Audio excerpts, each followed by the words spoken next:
विक्रम अर्जुन और प्रताप के साथ उस झरने के नजदीक पहुंच गया।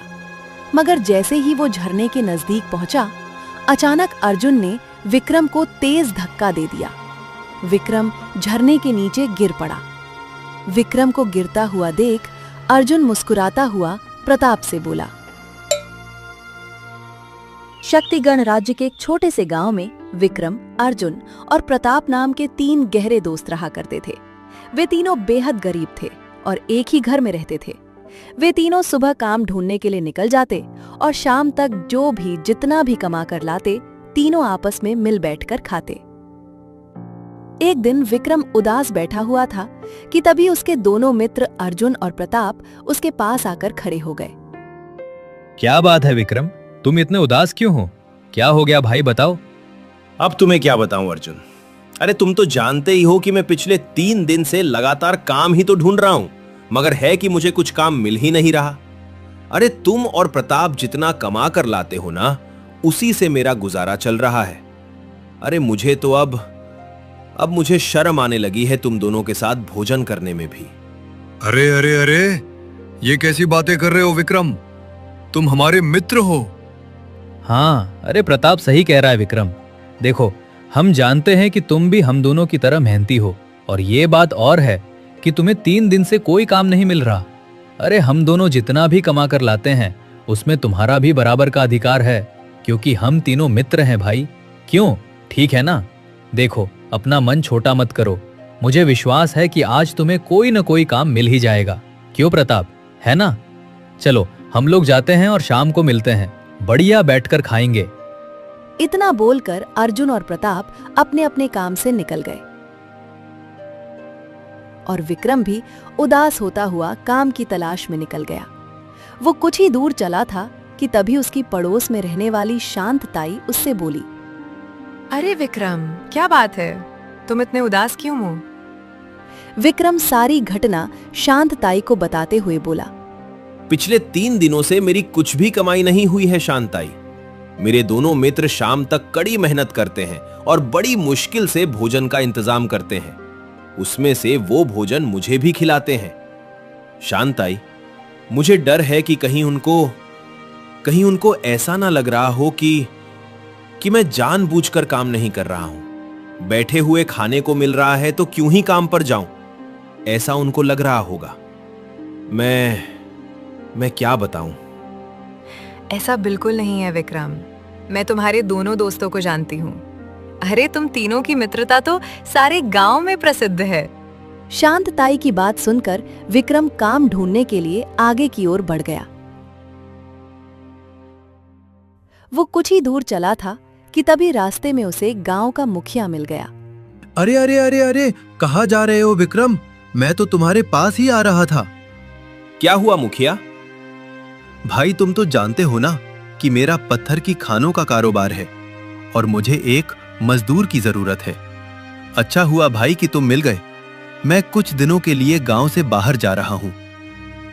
विक्रम खुश हो गया। मुखिया, मैं भी काम की तलाश में ही भटक रहा था। हाँ, बहुत बढ़िया। तो ठीक है, सुनो, मेरी पत्थर की खानें वीराना वन में हैं। तुम्हें लगातार 1 हफ्ते तक खानों पर ही रहना होगा। तुम गांव नहीं आ सकते। और हाँ, मैं 1 हफ्ते के काम के लिए तुम्हें केवल 20 मोहरे दूंगा भाई, ठीक है ना? 20 मोहरों का नाम सुनकर विक्रम थोड़ा उदास हो गया, क्योंकि पत्थर की खानों में बहुत मेहनत थी और इतनी मेहनत के लिए ये मजदूरी ना बराबर थी। विक्रम गहरी सोच में डूबते हुए अपने आप से बोला, हाँ, कुछ न मिलने से तो बेहतर ही है। इतना बोलकर विक्रम मुखिया से बोला। ठीक है मुखिया, मैं तैयार हूं। हाँ, तो फिर जाओ। गांव से कुछ दूर जो वीराना वन है, वहां पर मेरी पत्थर की खान है। कुछ मजदूर काम कर रहे हैं, तुम भी वहीं चले जाओ। विक्रम मुखिया के बताए हुए स्थान पर चला गया और मेहनत से काम में जुट गया। रात के समय अर्जुन और प्रताप जब घर पर आए तो विक्रम को न पाकर वो दोनों पूरी तरह से घबरा गए। उन दोनों का मन विचलित हो गया। हाँ प्रताप, ये विक्रम हम दोनों से पहले घर आ जाता था, पर आज वो आया क्यों नहीं? अच्छा, वैसे ये भी तो हो सकता है ना कि आज भी उसे कोई काम न मिला हो और वो शर्म की वजह से घर ना आ पाया हो। वैसे भी वो बोल रहा था कि उसे हम दोनों के साथ भोजन करने में शर्म आने लगी है। अर्जुन और प्रताप को विक्रम की चिंता में रात भर नींद नहीं आई। अगले दिन वो दोनों फिर से अपने काम पर निकल गए। दूसरी रात विक्रम फिर घर नहीं आया। ऐसे ही 6 दिन बीत गए। 6 दिन बाद सुबह के समय प्रताप अर्जुन से बोला, भाई अर्जुन, आज हमें काम पे नहीं जाना चाहिए। अरे विक्रम 6 दिन से घर नहीं आया भाई, हमें उसे ढूंढना चाहिए। मेरे मन में तो बहुत बुरे बुरे विचार आ रहे हैं। हाँ भाई, तुम सही कह रहे हो प्रताप, तुमने तो मेरे मुंह की बात छीन ली। आज मैं भी यही सोच रहा था, चलो ढूंढते हैं। अर्जुन ने इतना बोला ही था कि तभी एक व्यक्ति जिसने बहुत ही कीमती वस्त्र पहने हुए थे उन दोनों के पास आ पहुंचा। हाँ, यही है। मेरा नाम अर्जुन है और ये मेरा मित्र प्रताप है। आप कौन हैं? आप तो इस गांव के नहीं लगते। मेरा नाम रत्नसेन है। मैं दूसरे गांव में रहता हूं। इस गांव में मेरा एक दूर का रिश्तेदार रहता है और मेरे रिश्तेदार ने जब मुझे बताया कि इस गांव में 3 बहुत ही गहरे मित्र रहते हैं जिनकी मित्रता की मिसाल दूर दूर तक प्रसिद्ध है, तो फिर मुझसे रहा नहीं गया। इसीलिए मैं तुम तीनों से मिलने के लिए चला आया। लेकिन ये तुम्हारा तीसरा मित्र कहाँ है? क्या नाम है? विक्रम? विक्रम कहाँ है? रत्नसेन ने इतना कहा ही था कि तभी विक्रम वहां पर आ पहुंचा। विक्रम को देखकर अर्जुन और प्रताप प्रसन्न हो गए। विक्रम, मेरे भाई विक्रम, तुम कहाँ थे यार? हम तुम्हें ही आज ढूंढने के लिए जाने वाले थे। तुम्हें पता है हमें तुम्हारी कितनी चिंता थी। अरे बिना बताए कहाँ चले जाते हो? अरे मुझे मुखिया के खान पर काम मिल गया था अर्जुन, और क्या, ये देख। इतना बोलकर विक्रम ने 20 मोहरे अर्जुन को पकड़ा दी। मैंने 1 हफ्ते में ही केवल 20 कमाए हैं। मैं जानता हूं कि यह बहुत कम है, लेकिन मुखिया ने मुझे केवल इतनी ही मजदूरी दी है। तभी प्रताप विक्रम से बोला, विक्रम और अर्जुन, तुम ध्यान से सुनो। हमारे लिए धन का कोई महत्व नहीं। हमारा सबसे बड़ा धन तो तुम हो भाई। तुम मेरे मित्र, मेरे भाई। रत्नसेन तीनों की ओर देखकर बोला, वाह वाह वाह, तुम तीनों की मित्रता देखकर तो मुझे बहुत अच्छा लगा। इस संसार में बहुत कम मित्र ऐसे होते हैं जो एक दूसरे पर अपनी जान लुटाने के लिए तैयार रहते। मुझसे तुम्हारी ये गरीबी देखी नहीं जा रही, इसीलिए मैं तुम्हें वह रहस्य जरूर बताऊंगा जिस रहस्य के बारे में मैंने आज तक किसी को नहीं बताया। ये सुनकर तीनों दोस्त बुरी तरह से चौंक पड़े।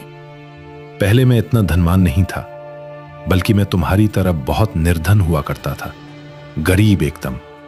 अच्छा, अगर आप गरीब थे तो फिर आप धनवान कैसे बने? उसके पीछे एक कहानी है, मैं तुम्हें बताता हूं। इतना बोलकर रत्नसेन उन तीनों को अपनी आप बीती सुनाने लगा। कुछ साल पहले रत्नसेन अपने घर पर आया ही था कि तभी उसका पिता उसकी ओर देखकर बोला, रत्नसेन, मुझे नहीं लगता कि तुम्हारी मां स्वस्थ हो पाएगी। आप ही कैसी बातें कर रहे हैं पिताजी? अरे आप तो गांव के सबसे बड़े वैद्य हैं। आप भी हिम्मत हार जाएंगे तो फिर मेरा क्या होगा? बेटा, तुम्हारी मां का इलाज एक विशेष प्रकार की जड़ी बूटी द्वारा ही किया जा सकता है। मालव नगर में एक पहाड़ी है। उस पहाड़ी के आगे एक बहुत बड़ी गुफा है। उस गुफा के नीचे एक विचित्र जंगल है जहां पर विशेष प्रकार के नील कमल के फूल उगते हैं। अरे देखने में तो वो कमल के फूल ही हैं, मगर असल में वो एक जड़ी बूटी है जिसे खाकर बड़ी से बड़ी बीमारी दूर की जा सकती है। उसी को खिलाकर तुम्हारी मां की बीमारी को दूर किया जा सकता है। लेकिन आज तक कोई भी उस पहाड़ी के आगे गुफा को नहीं ढूंढ पाया है बेटा। अब आप चिंता मत कीजिए पिताजी, मैं अपनी मां को बचाने के लिए कुछ भी कर सकता हूं। मैं वो नील कमल के पुष्प जरूर लेकर आऊंगा और मैं तभी घर में कदम रखूंगा जब मैं अपने मकसद में कामयाब हो जाऊंगा। आशीर्वाद दीजिए पिताजी। इतना बोलकर रत्नसेन अपने घर से बाहर निकल गया और सीधा मालव नगर की ओर। मालव नगर पहुंचकर रत्नसेन पैदल पहाड़ी पर चढ़ गया। मगर रत्नसेन ने देखा पहाड़ी पर 3 अलग-अलग दिशाओं की ओर जा रहे थे। ये तो तीनों अलग अलग रास्ते हैं। समझ नहीं आता कि आखिरकार गुफा इनमें से कौन से रास्ते पर पड़ेगी। चलो पहले इसमें चलकर देखता हूं। रत्नसेन पहले रास्ते पर चल पड़ा। रत्नसेन लगातार 2 दिन तक चलता रहा, मगर 2 दिन बाद रत्नसेन वापस आकर वहीं खड़ा हो गया। अरे, मैं तो वापस वहीं पर आकर खड़ा हो गया। रत्नसेन दूसरे रास्ते की ओर चल पड़ा, मगर दूसरे रास्ते पर 2 दिन तक चलने के बाद वो फिर से वहीं पर आकर खड़ा हो गया। थक हार कर रत्नसेन तीसरे रास्ते पर चल पड़ा, मगर तीसरे रास्ते पर भी उसके साथ वही हुआ। रत्नसेन हिम्मत हार कर अपने घर आ पहुंचा, मगर घर में ताला लगा देखकर रत्नसेन बुरी तरह से चौंक पड़ा। अरे, ये मेरे घर पर ताला क्यों लगा हुआ है? माँ और पिताजी कहाँ गए? तभी गांव का एक व्यक्ति वहां आ पहुंचा और रत्नसेन की ओर देखकर बोला, रत्नसेन, तुम्हारे पिता ने तुम्हारा बहुत इंतजार किया, मगर तुम नहीं आए। तुम्हारी माँ के चले जाने के बाद तुम्हारे पिताजी उस गम को सह नहीं सके। ये लो तुम्हारे घर की चाबियां। इतना कहकर उस व्यक्ति ने रत्नसेन को उसकी घर की चाबियां पकड़ा दी। रत्नसेन रोते हुए अपने आप से बोला, ये क्या हो गया? ये क्या हो गया? मेरी माँ की मौत बेकार नहीं जाएगी। अब तो मैं उस नील कमल के पुष्प को जरूर ढूंढूंगा, ताकि किसी दूसरे इंसान की बीमारी से जान न जा पाए। मैं जरूर ढूंढूंगा, जरूर ढूंढूंगा। इतना बोलकर रत्नसेन फिर से उस पहाड़ी पर पहुंच गया जहां से 3 रास्ते जा रहे थे। रत्नसेन बहुत गौर से उन रास्तों की ओर देखने लगा। तभी रत्नसेन की नजर झाड़ियों पर पड़ी।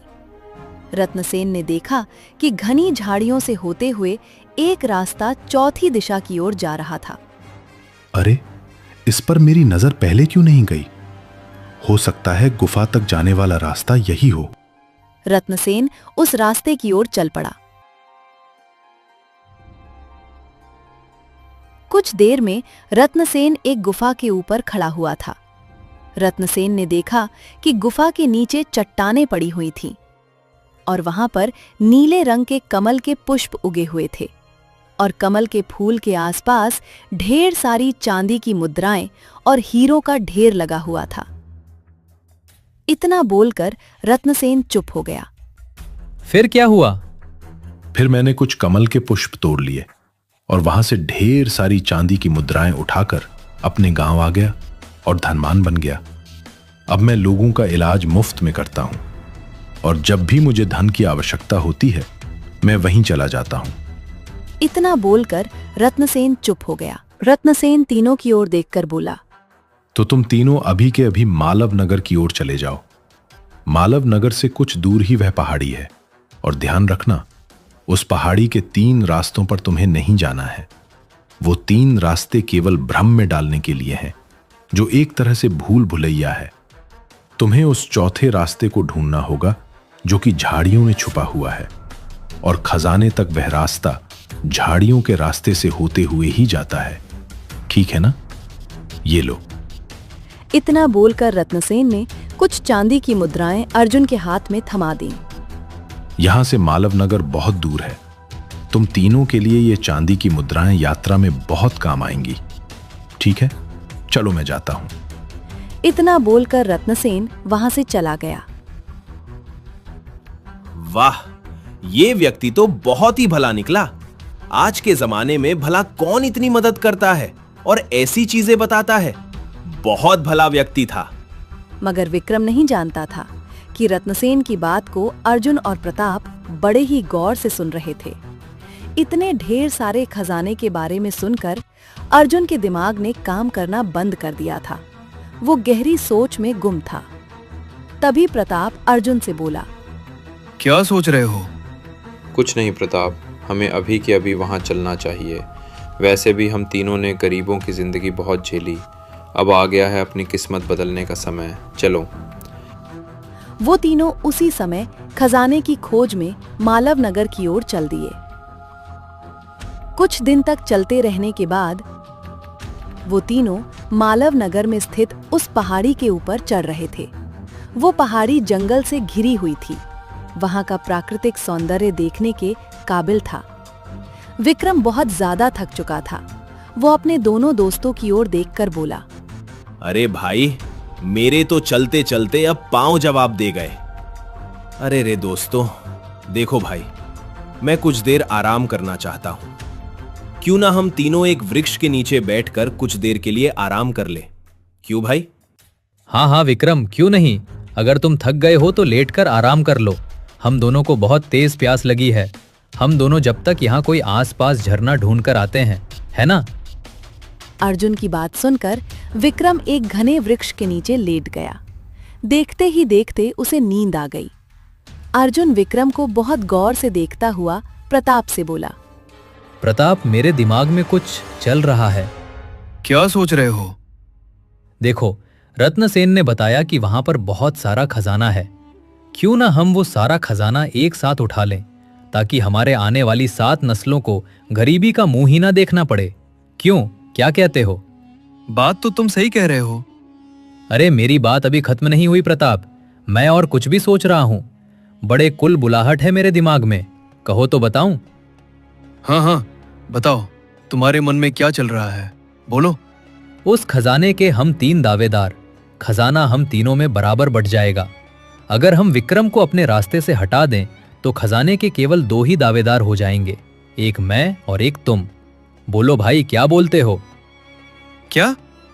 अरे तुम पागल हो गए हो क्या? विक्रम हमारा दोस्त है। तुम ऐसा सोच भी कैसे सकते हो? पागल कहीं के। अरे मूर्खों जैसी बातें मत करो। प्रताप, विक्रम कोई दूध पीता बच्चा नहीं है।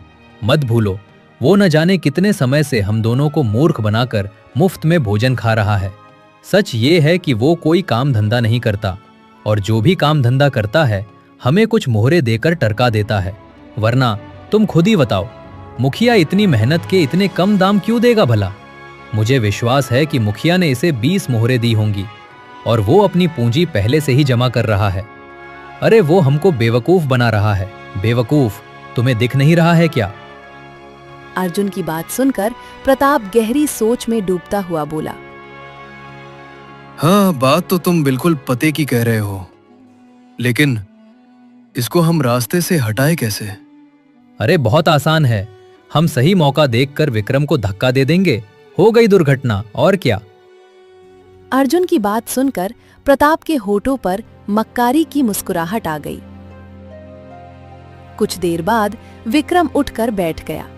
उसे पता भी नहीं था कि उसके दोनों दोस्तों के मन में क्या चल रहा था। वो तीनों फिर से पहाड़ी के ऊपर चढ़ने लगे। कुछ दूर जाकर अर्जुन को एक झरना नजर आया। अर्जुन विक्रम से बोला, विक्रम, वो देखो, कितना सुंदर झरना है।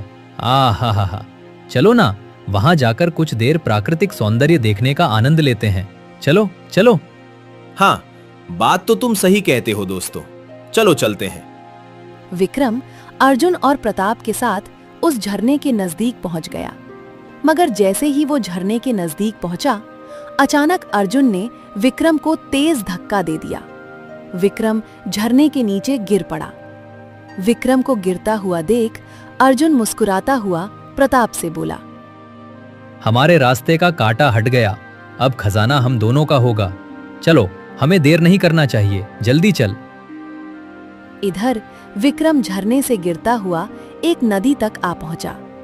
एक नाविक जो अपना जाल बिछाए अपने जाल में मछलियां आने का इंतजार कर रहा था, मगर अचानक जाल भारी होता देख वो बुरी तरह से चौंक पड़ा। अरे, ये मेरा जाल अचानक से इतना भारी कैसे हो गया? नाविक ने जैसे अपना जाल नदी से बाहर निकाला तो एक बेहोश व्यक्ति को देखकर वो बुरी तरह से चौंक पड़ा। अरे, ये तो कोई इंसान है। ये नदी में कैसे गिर गया? लगता है मुझे इसे वैद्य जी के पास ले जाना होगा। प्रताप और अर्जुन लगातार पहाड़ी के ऊपर तेजी से चल रहे थे कि तभी अर्जुन प्रताप से बोला, अरे अरे प्रताप, पहाड़ी चढ़ते चढ़ते तो भाई मेरे पैर दुख गए। बस बस बस बस, थोड़ा आराम कर लेते हैं भाई। बैठ जा, अब बैठ जा। अरे तुमने मेरे मुंह की बात छीन ली। आराम करो भाई। इतना कहकर प्रताप एक वृक्ष के नीचे लेट गया, मगर लेटते ही वो नींद की आगोश में समा गया। अर्जुन प्रताप को देखकर अपने आप से बोला, अगर मैं इसे भी अपने रास्ते से हटा दूं, तो फिर तो पूरे खजाने का मालिक मैं अकेला बन जाऊंगा। इतना बोलकर अर्जुन ने एक रस्सी से सोए हुए प्रताप को पेड़ से बांध दिया। जैसे ही अर्जुन ने प्रताप को रस्सी से बांधा, अचानक प्रताप की आंख खुल गई।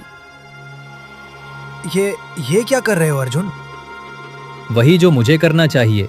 अरे भाई, अब खजाने का मैं पूरा अकेला मालिक हूँ। बड़े आए, तुमको भी चाहिए खजाना क्या?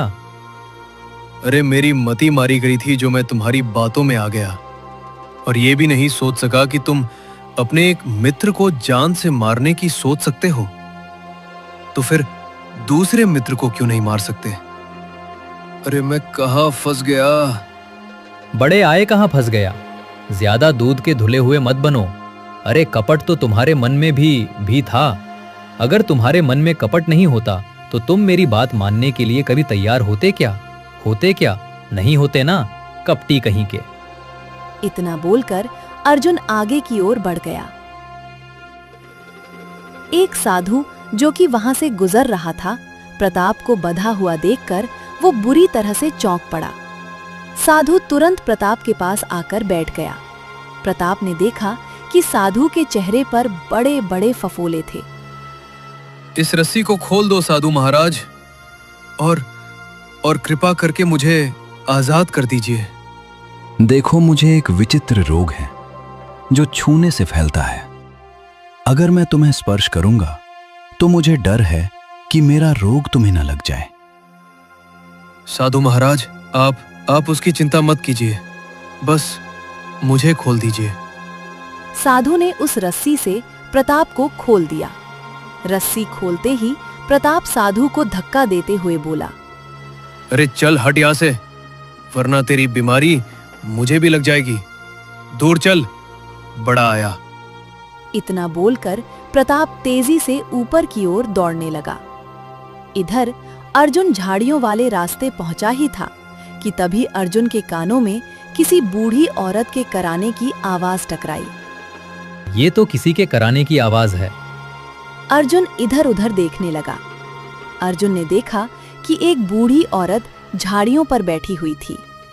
बूढ़ी औरत अर्जुन की ओर देखकर बोली, मैं रास्ता भटक गई हूँ बेटा, मुझे मेरे गांव तक पहुंचा दो।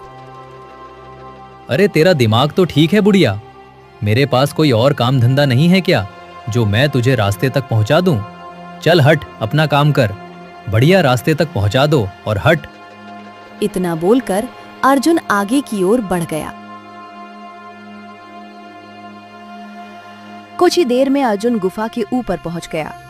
अर्जुन ने देखा कि उस गुफा के नीचे जाने के रास्ते पर चट्टानें ही चट्टानें बिछी हुई थी और नीचे कमल के पुष्प उगे हुए थे, जिसके पास बहुत सारी चांदी की मुद्राएं और हीरे मोती का ढेर लगा हुआ था।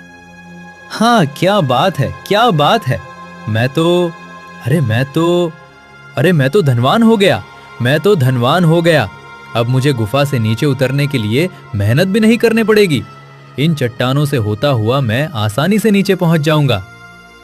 अर्जुन चट्टानों से नीचे होता हुआ नीचे पहुंच गया और फटी फटी आंखों से उन चांदी की मुद्राओं को देखने लगा। तभी अर्जुन के कानों में प्रताप की आवाज टकराई, उस खजाने को आखिरी बार देख ले धोखेबाज, क्योंकि मैं तुझे मारने वाला हूं। अर्जुन ने जैसे ही पलटकर देखा तो पीछे प्रताप खड़ा हुआ था। उसे क्रोध भरी नजरों से देख रहा था। प्रताप के हाथ में एक कुल्हाड़ी थी। ये क्या कह रहे हो मेरे दोस्त? मैं तुम्हारा मित्र हूं, क्या तुम अपने मित्र को जान से मार दोगे? बताओ भला, क्या कोई ऐसा मित्र करता है? बकवास बंद कर धोखेबाज, तू भी तो मुझे मरने के लिए छोड़ आया था ना, बोल। मैं अपनी गलती मानता हूं कि मैंने गलती की। मैं लालच में आ गया, लेकिन देखो अब हम दोनों जीवित और खजाना हमारे सामने है। अपना अपना हिस्सा लेते हैं और चले जाते हैं, बात खत्म। वाह वाह वाह वाह, अब अपना अपना हिस्सा लेते हैं। हाँ, तू बड़ा आया। नहीं अर्जुन, अब सारे खजाने का मालिक मैं बनूंगा। इतना बोलकर प्रताप ने एक जोरदार कुल्हाड़ी का वार अर्जुन के ऊपर कर दिया। अर्जुन चिकता हुआ जमीन पर गिर गया। प्रताप ने कुल्हाड़ी अर्जुन के नजदीक फेंक दी और खजाने की ओर देखता हुआ बोला, हाँ, अब सारे खजाने का मालिक मैं हूं। मगर प्रताप नहीं जानता था कि अर्जुन अभी जीवित था और होश में था। अर्जुन ने अपने शरीर की पूरी ताकत लगाकर उस कुल्हाड़ी को पकड़ लिया और पूरी ताकत से प्रताप के ऊपर वार कर दिया। प्रताप चिकता हुआ जमीन पर गिर गया। वो दोनों मौत की आगोश में समा गए। विक्रम उस नाविक के घर पर बेहोश पड़ा हुआ था और एक वैद्य विक्रम का हाथ पकड़े हुए उसे देख रहे थे। वैद्य नाविक की ओर देखकर बोले, ये बिल्कुल स्वस्थ है, कुछ देर बाद इसे होश आ जाएगा। तभी विक्रम को अचानक होश आ गया और वह तुरंत उठकर बैठ गया। अरे अरे, आराम से आराम से आराम से, तुम्हें आराम की जरूरत है। आराम करो बेटा, आराम करो। हाँ, बात तो आपकी सही है वैद्य जी, लेकिन इस वक्त मेरा कहीं पहुंचना बहुत आवश्यक है।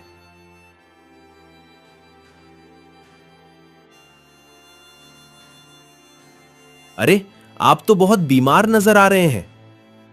हाँ, मुझे एक बहुत विचित्र बीमारी है जिसके कारण मेरे शरीर पर फफोले उगे हुए हैं। अरे बाप रे बाप, फिर तो आपको बहुत तकलीफ होती होगी। अब मेरे पास समय नहीं है, नहीं तो मैं आपकी मरहम पट्टी अवश्य करता। देखिए, मैं माफी चाहूंगा। मेरा एक स्थान पर पहुंचना बहुत जरूरी है साधु बाबा, लेकिन आप कहीं जाना नहीं। मैं वापस आकर आपसे जरूर मिलूंगा। मैं एक ऐसी जड़ी बूटी के बारे में जानता हूं जिसे खाकर आप स्वस्थ हो जाएंगे। मैं लेकर आता हूं आपके लिए। ठीक है, मैं तुम्हारा इंतजार करूंगा। विक्रम तुरंत झाड़ियों के रास्ते की ओर बढ़ गया। कुछ दूर जाकर उसे वही बूढ़ी औरत नजर आई। मैं रास्ता भटक गई हूं बेटा, मुझे मेरे घर तक पहुंचा दे। चिंता मत कीजिए माँ जी, मुझे मतलब मेरा एक स्थान पर पहुंचना बहुत जरूरी है। मैं वापस आकर आपको आपके गांव तक जरूर पहुंचाऊंगा। आप चिंता मत करिए, मैं आ रहा हूं। इतना बोलकर विक्रम उस गुफा तक पहुंच गया।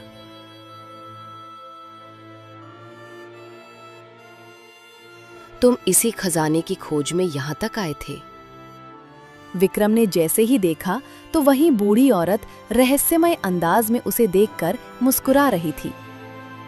आप यहां तक कैसे आ गई बूढ़ी औरत? विक्रम ने जैसे ही देखा तो उसके दोनों दोस्त मृत अवस्था में खून से लथपथ मरे पड़े थे। हे भगवान, ये क्या हो गया? तुम्हारे दोनों मित्र लालची थे। लालच ने उनकी आंखों में पट्टी बांधी थी। उन दोनों ने एक दूसरे की जान ले ली।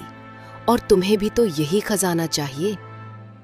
अरे नहीं चाहिए मुझे ऐसा खजाना जिसने मेरे मित्रों को मुझसे छीन लिया, जिसने मेरे मित्रों के मन में लालच पैदा करके मित्रता के मायने ही बदल दिए। नहीं चाहिए मुझे ऐसा कोई खजाना। तभी वो बूढ़ी औरत उसी साधु में परिवर्तित हो गई।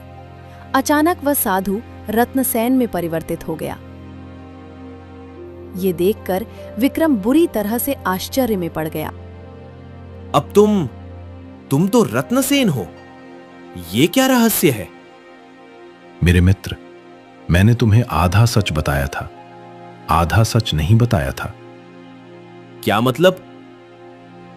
क्या? तो फिर ये खजाना किसका है? ये सारी चांदी की मुद्राएं और हीरे मेरे हैं।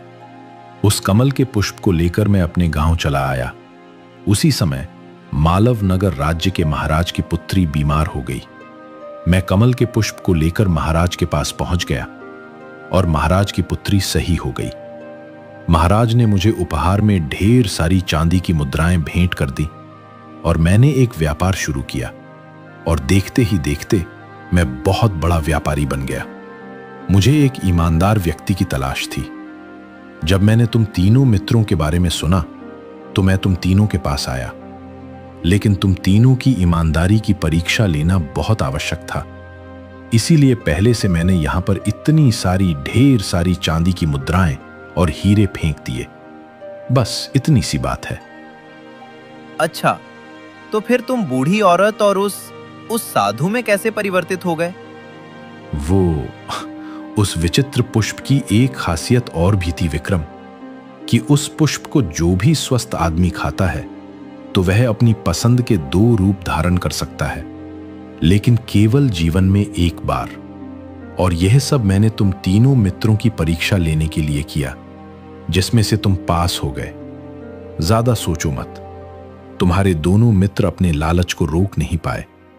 आज नहीं तो कल धन अगर उनके हिस्से में आता तब भी वह ऐसा ही करते। चलो, तुम मेरे साथ चलो। आज से तुम मेरी सारी व्यापार की देखभाल करो।